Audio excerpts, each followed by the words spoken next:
Thank you for making Inside Trader Joe's one of the most listened to food podcasts. And on this episode, we're not talking about food. What, no food? No food. Well, if I bring up food, what's going to happen? Is this a trap door? Here's a sample of what we will explore on this episode of Inside Trader Joe's. Customers aren't only interested in what's in their food. They are interested in what's in their household cleaners, what they use around the house, and even what they put on their body and their skin. A lot of money in cosmetics goes into marketing. And at Trader Joe's, we don't have that, so we can really give all that value to our customers. The tea tree tingle, as a guy who cares a little bit about his hair but doesn't worry about it too much, going to this was amazing. And at the conclusion of this episode, a few words of appreciation for the man whose name is on our stores, as we remember Joe Coulombe. From the Trader Joe's mothership in Monrovia, California, Let's go inside Trader Joe's.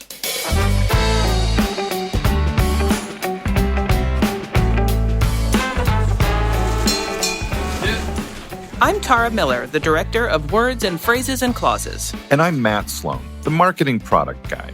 Okay, let's start with some retail jargon acronyms, Matt. The first is HABA, often pronounced as HABA.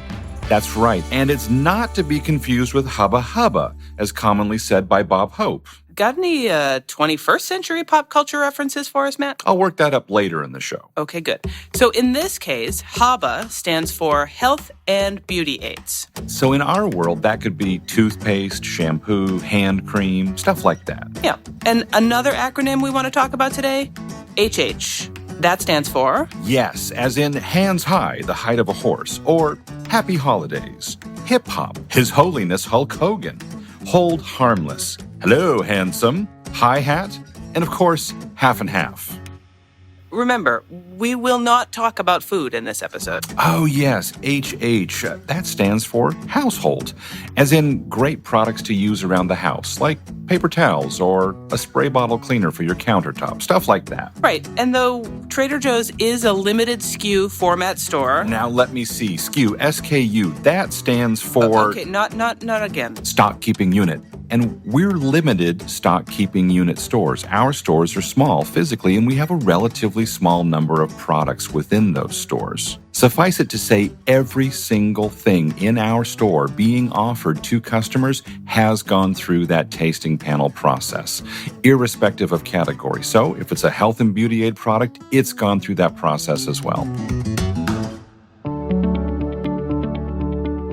Boston is often known as the hub.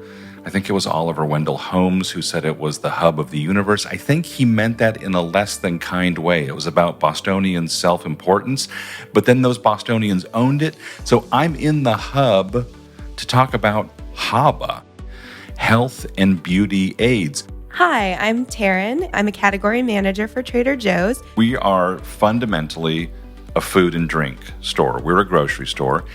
And we have this complementary mix of other things. We don't have everything. The vision for the category is really to have your everyday basics like toilet paper, toothpaste, shampoo and conditioner, as well as fun things that'll bring in customers to the section where we can really show a value that they're great products, they're on trend, but not too trendy. I'd say curated is a good word for it.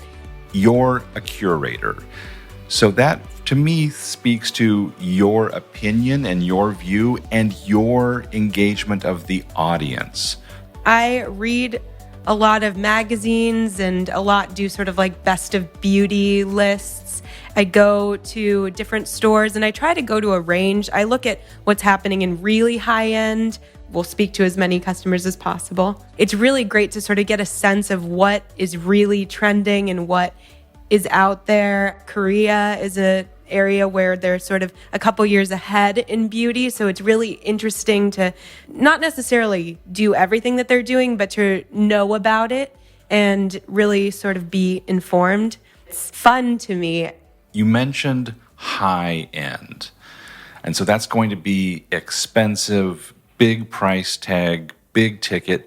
And I feel like that a lot of health beauty stuff is necessarily expensive. Why is that? a lot of money in cosmetics goes into marketing. And at Trader Joe's, we don't have that. So we can really focus on just the ingredient cost. And we also, just like in food, work directly with suppliers who are manufacturing the materials. We have innovation teams that go out to different countries and find suppliers. Think about a really involved project. Was there a beauty care project that was just really full of twists and turns? I would probably say the new beauty advent calendar. So we're, of course, talking about the 12 Days of Beauty, that calendar from, well, at this point, now it's the 2019 holiday season, so last year's holiday season. We put some of our favorite existing items into that, and we also had to develop every other ingredient and product that went into that. There were some things in that are already existing, already on our shelves, but I noticed a few things that we don't sell regularly on their own. Is this a little bit of a spoiler alert? What's going to happen? Are we going to maybe see some of those products, or is it too soon to tell, or is it secret? There's a couple of the items in there that we've gotten some really positive feedback on. So it's too soon to tell, but potentially. You talked a little bit about product innovators, about going to places like Korea. It just kind of blossomed into a center for innovation on skincare and beauty. Do you see specific things coming to the U.S.? And how long does that take? Or are there specific products that we've introduced because of what these people have seen and going on in Korea? A lot of times it's ingredients. I know they were using a lot of different fruit extracts and things like that. And we might have some really fun items coming this summer. Can you give us a hint, just a little clue? Like, is it, stone fruit? Is it a melon? Is it a grape? Is it... Watermelon and strawberry. Okay, two great tastes that taste great together. Yes, okay. I would not suggest you eat it. I'm not sure that I can wait. Can you give us a little bit more info? That sounds interesting. So we have two items. The first is a watermelon face spray, and that has both watermelon fruit extract, watermelon juice, and watermelon seed oil, and squalane and hyaluronic acid. Should be in stores by June. What else is happening? We also have a watermelon overnight face mask, which is like a super concentrated version of the gel moisturizer with watermelon extract and watermelon seed oil. And you put it on your face and it absorbs in really quickly. And you sleep on it overnight and wash your face in the morning, and it should be really moisturizing and you should wake up glowing. Anything else coming out soon? Strawberry, we have a really fun body scrub, a sugar-based body scrub. So there's sugar as an exfoliant, but there's actual strawberry seeds in the formulation to use as an exfoliator. Salt was the scrub thing of choice, and is it now sugar, or does it just depend? There's both. Sugar can be a little coarser than sort of the fine grains of salt, so it's better for a body scrub. Interesting. Okay. Are there other types of products that we're looking at or that you're thinking about? Hair care. Hair care is an area that we've really been looking at updating. We brought in first the hair mask and a hair serum. We approved a dry shampoo that should be coming in 2020 sometime. That's non-aerosol, which is really exciting. What you just described sounds a lot to me like the Trader Joe business model, just making itself real in products. So if you go out after specific ingredients, great quality ingredients, and you work directly with the producer of the stuff, the maker of the product, and you don't have a bunch of expensive, fancy marketing campaigns, so then it's just the product. It's the cost of goods. I hear people talk of like, wow, well, this moisturizer that you sell for $8, it's like this other thing that's $40. And I know which product you're talking about, and it's my favorite product in the category. It's the gel, ultra hydrating gel moisturizer. When I moved to Boston, my skin went crazy with the cold weather in the winter. I was breaking out, and my skin was simultaneously dry and oily. And I started using this gel moisturizer that was $50 a bottle, and it was amazing. It immediately cleared up my skin. It was great. but it was $50. And so I got to thinking, well, this sort of gel moisturizer is really trending. So I went to one of our suppliers who really focuses on facial products and has dermatologists on staff and said, hey, I really love this product, but it's really expensive and I would love and think a lot of other people would love something like this in our stores. Can you work on this for me? We went back and forth with a few different iterations using a lot of the same ingredients and fell in love. And that's what you see now on the shelf. And, $8.99 was actually a pretty big stretch in our category. That was one of our highest cost moisturizers, but we really felt the value was there. And comparatively in the marketplace, it was still a really amazing value. Everything goes through the tasting panel process. We're not eating the moisturizer necessarily, but we're evaluating it. It's a little longer process because you can't just try a face cream once and know if you like it. So we send home small amounts of the product to lots of the people in our office. We try and use a set of people who have different skin types, different hair types, and we send them home with the product to actually use for however long, a number of weeks. So there you have a little bit of inside Trader Joe's knowledge. Another perk of working in the office is you are literally the guinea pig, the tester for these products. And I don't mean to make fun at the expense of guinea pigs. We actually don't have anything tested on animals. And it's been an important aspect or an attribute of these products for us for quite a long time. Absolutely not. All of our items are cruelty-free and we plan to keep it that way. Unless you're on the tasting panel and you have a bad experience with it, right? Well, yes, we have had one or two people have slight reactions, and usually we go back to the drawing board then. That was that session where I had the bag on my face for the tasting panel. Okay.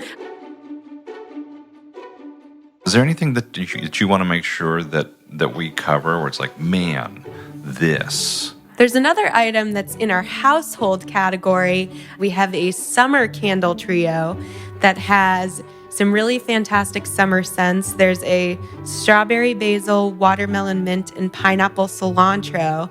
And I'm just really excited to see what our art team does. I expect the label to be lots of bright colors and watermelons and pineapples and just very summery. It sounds like some variant of like the folk movement with the Kingston Trio, the Summer Candle Trio. It's the best smelling day in our conference room when our candle suppliers come in.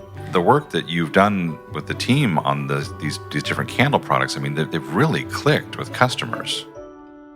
We'll catch up again soon. Thank you. Thanks for having me. We'll go back to Boston for more with Matt about HH and HABA. But first, we interrupt this podcast to bring you HABAM. HABAM. Health and beauty aids for men. Okay, listen, that's not really a separate category. We just made it up. Hi, I'm Jason, and I'm a guy. I am from our merchandising department, buying excellence manager, and I get to do a lot of forecasting and projections with our buying team, which is a lot of fun. When you are shopping at Trader Joe's and you're looking for personal care stuff, what are you looking for? What are you buying? Yeah, I have a few go-tos. As of late, the Tea Tree shampoo and conditioner, the Tea Tree Tingle, to be exact, is what it does, too, is it tingles. I have a teenage son who swears by this stuff. Another one of my go-to items is our moisturizing cream shave. The mango one? The mango. Okay. You can't go wrong with that. I have very sensitive skin. Being in Southern California where we live, there's times when it's very dry out. Yeah. And it does the trick. I hear you on that one. Another item used daily, and that is a body wash. It is our Citrus Refresh body wash. Okay. And between these three items, I feel like I'm set. Okay. There's a little tingle, a little refresh. Okay. And the shave cream, it's like a little moisturizing, makes your skin feel soft. Just sort of an easy way to understand that these products are as applicable to men as they are to women. And thank you for allowing me to share. And now we're going to head back to the other mothership in Boston where Matt is ready to talk to Jamie. Jamie, how are you? Great. Just give us a little bit of a rundown. Who are you? What do you have going on? I'm a director of nutrition here at Trader Joe's. We work with our vendors to make sure that we're reviewing our labels and making sure that everything that goes on our labels is not only compliant with the regulations that apply to that particular category or that product, as well as making sure that everything on that label is truthful. So you're sort of crossing a lot of T's and dotting I's from this regulatory compliance perspective, but you're a customer, and so you're looking at that through the lens of like, what's this going to look like? We don't only sell food. So labels, as well as cosmetics and household products, are also regulated. It's not only about the ingredients, but it's about the claims and the other product marketing that go on that package in order to market and sell what that product is to our customers. So our team is very much involved in ensuring that those marketed claims, I would say, are truthful and not misleading, especially with things like cosmetics. They are not drugs, so we need to make sure that we're not making any claims that are curing, preventing, or treating any diseases. We want to make sure that everything we put on the package is validated. So an example, Matt, would be something like hypoallergenic or even biodegradable on our cleaners. We need to make sure that those are substantiated. Hypoallergenic. What does that actually mean? I've kind of been wondering for a long time now. Trying to put it in simple terms. That would pretty much work for me. So with cosmetics, we think differently than cleaners because they're used on your skin. So all of the vendors that we work with would have to do testing with the product that we're going to sell in the stores to ensure that there isn't any sensitivity or reactions to it. And I know that, well, those tests are not conducted on animals, so how do we go about that? Is it So it's always chemical under reactions? the supervision of a dermatologist. So those particular claims need to be done with ingredients and products that we know are safe and approved by the FDA. I'm picturing a guy who gets like the moisturizer squirted in his eye or something, and he's like, nope, I'm good. Also, too, things like ultra hydrating. We need to make sure that, and it gets complicated there too, because things can be hydrating, but when you start using terminology like ultra, we need to make sure that it is more hydrating than your typical lotion. It sounds like a superhero. It's like Ultraman, ultra hydrating. So that's where it gets tricky, Matt, where you're getting into a bit of the marketing twist on how to portray one product and its ingredients differently than the others and its usage. So you may just see hydrating or moisturizing or leaves your skin feeling soft. How ingredients are listed on these types of products, it's been going through some changes, and it feels like it's getting sort of, at least from my perspective, a little trickier to read, not necessarily easier. Yeah, so Why is that? That FDA regulates ingredient statements for cosmetics, and it's called the INCI, International Nomenclature of Cosmetic Ingredients. Oh, no, I always love a good use of nomenclature, the INCI. Yeah, so if there were some previous common names in English that were used, once this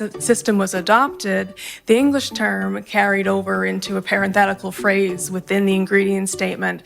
So you might see pomegranate in parentheses or olive in parentheses.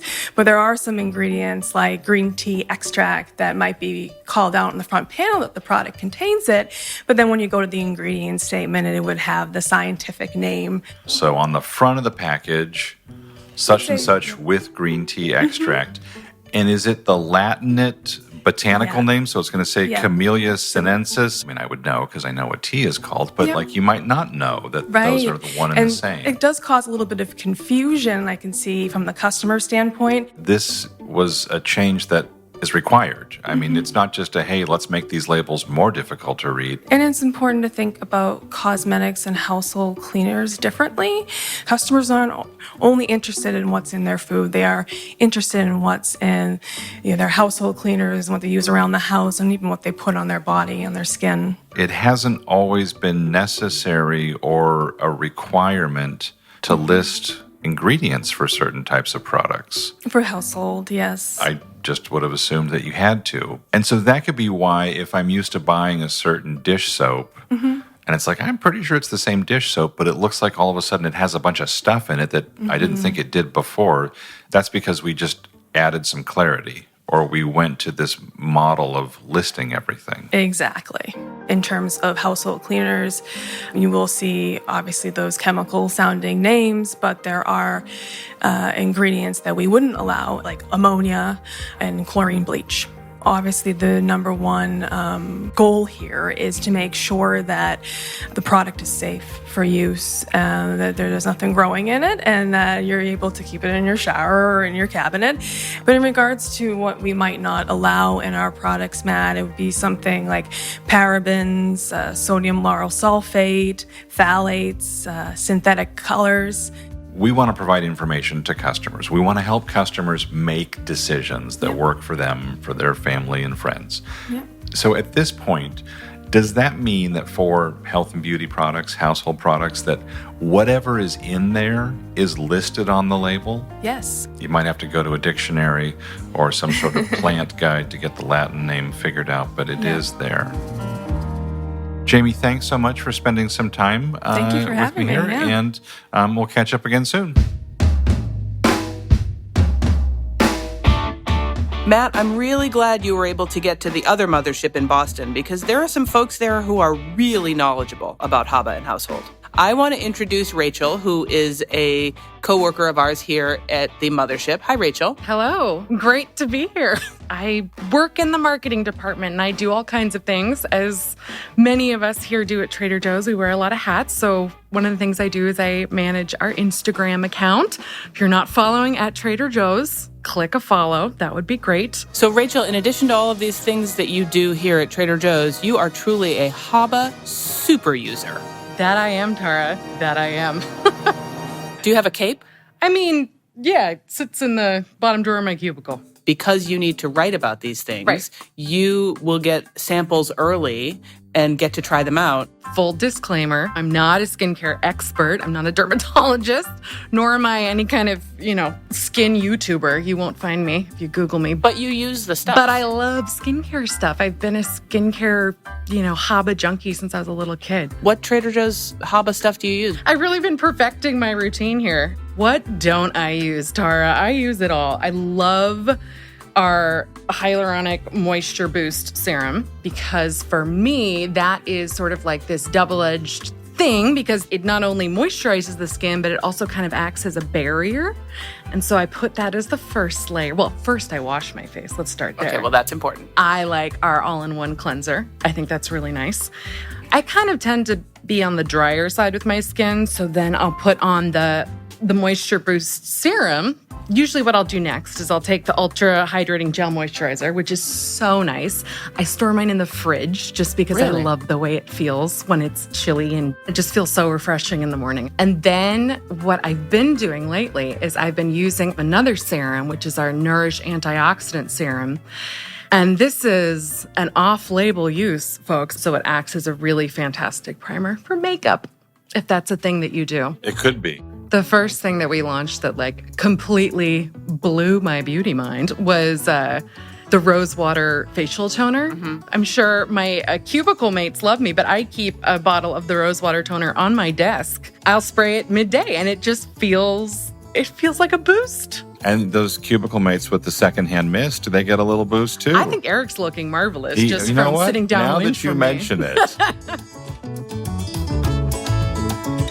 We've been taking the time to update our product offering. So it's not offering more, it's just changing what's on the shelves mostly, from older formulations that might have been in vogue 10, 12 years ago to newer formulations. And so I grew up very close to the South Pasadena Trader Joe's. I rode my bike there all the time. And so I grew up with Trader Joe's. And for me, Trader Joe's health and beauty products are my mom's beauty products. My mom is a lovely woman, but they're like... Hold on. I think this is your mom calling. I love you, Mom. I love you.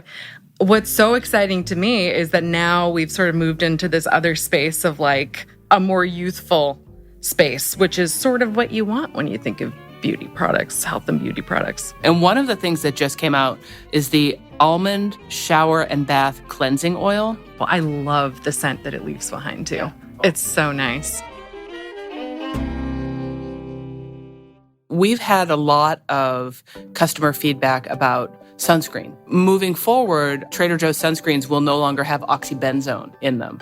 It's something that blocks UVA rays. It does its job. But there's some evidence that it's not so great for coral and other things. And so we had a lot of customers who got in touch with us and said, hey, we love your products and we want to use your sunscreen, but you got to get this out of there. There are physical barriers and chemical barriers, and that oxybenzone is a chemical barrier. Zinc oxide is easier environmentally than some of the newer chemical barriers, but there's been a lot of work going into sunscreens, not just at Trader Joe's certainly, but in the larger world, that I think we'll see some continued change there. We have some really cool new household things coming in, like the tea tree oil liquid soap. And this one is made with actual tea tree oil. But there's one that I want to ask you about. I'm holding a little bag. Do I have to guess what it is? You have to name this household product in 3 bars. Here it is. This is inside a little muslin bag with a drawstring. Do you know what they are? These have to be the laundry soap nuts. Botanically speaking, they're a drupe, so they're like a mango. Oh. So it's like a little fruit from a smallish tree, and you throw those into the wash. In the bag, and they kind of cruise around, and they break down over time, dissolve, but they clean clothes. I was incredibly skeptical of these. I have kids at home. It's like, how are we going to get these clothes clean? And they actually work. So the soap that goes in the laundry, it goes away, right? And so this is not a detergent. I would call this sort of a plant-based soap. It's going to be a while before they make it to the stores too, right? But that is something to be on the lookout for. I'm very curious to hear customer reaction. Rachel, I actually learned quite a bit during this conversation. Mostly that I'm going to try putting my my toner and my gel moisturizer in the fridge. I'm going to see what that does. I'm going to try that out. I hope you enjoy it. We'd like to take a moment to express our appreciation for the Joe behind Trader Joe's, our founder, Joe Coulombe. Thank you, Joe, for the intensity of your entrepreneurial spirit, for seeing opportunity at every turn, and for going against conventional industry norms, for opening the first Trader Joe's in Pasadena in 1967, for building a company that introduced something welcomingly different in the grocery retail space, for making surprise, discovery, and change necessary ingredients in grocery shopping, for including cartoons in the Fearless Flyer, for understanding that while what you know is interesting, that what you are learning is vitally important, and for sharing your intellectual adventures with those around you. Thank you, Joe. Joe's curiosity, philanthropic generosity, and irreverent sense of humor were woven into the fabric of the culture that defines Trader Joe's stores. Joe retired in 1988, but that culture carried on and is evident today. Joe said he always believed that it is the quality of the people that set Trader Joe's apart, and we acknowledge that that started with Joe. We think Joe said it best. Lighten it up. Don't take it so goddamn seriously. Thank you, Joe. And thanks for listening.